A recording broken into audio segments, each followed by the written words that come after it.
কি রে, সুমনের জন্মদিনে তোকে নেমন্তন্ন করেনি? তুই সুমনের গেলি না? জন্মদিনে নেমন্তন্ন আমাকে করলেও যেতাম না, এবং ঢ্যামড়া ছেলের জন্মদিনে আমি যেতাম না। এমনি তো হার কিপটে, ভালো মন্দ খাবার করবে না রে না, ভাই, এবারে হেভি খাবার করেছিল। খাবার করলেও আমি যেতাম না ভাই। ওর মতো চরিত্রহীন লম্পট জোচ্চোর ছ্যাঁচোর ছেলে পৃথিবীতে একটাও দেখিনি।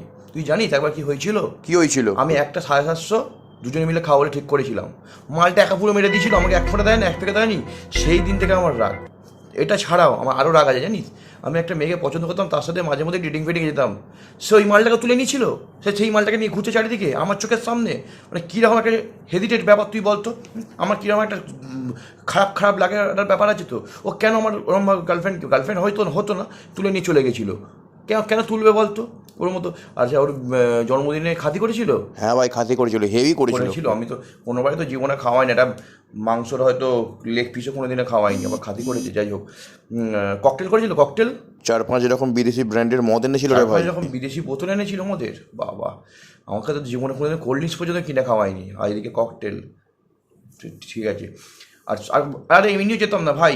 ও যে নোংরা ছেলে, ও জন্মদিনে নেমন্তন্ন করলো, আমি 4-5টা এক্সকিউজ দিয়ে দিতাম। আর আমি তো জন্মদিনে গেলেও জন্মদিনটাই হতো না। ও যে কতজনের সাথে রিলেশন করেছিল, কতজনের সাথে যে কত বাজে কেস করেছিল, মুখ দিয়ে বানিয়ে বলতে গেলে মাথা খারাপ হয়ে যাবে। বানিয়ে বলে দিতাম, সেটা না, 3-4টে বানিয়ে বলে দিতাম। বাট ওর জন্মদিন ভেঙে যাবে সেটা চাই না, সেই জন্য গেলাম না। বাট বলছো না, বলছি তোর তো একটা উচিত ছিল যে আমার জন্য একটা পার্সেল আনা তো উচিত ছিল, বল। হ্যাঁ, তোরা সবাই খেলি, আমাকে মনে হয় বলিনি, ঠিক আছে, কিন্তু একটা পার্সেল তো না উচিত ছিল।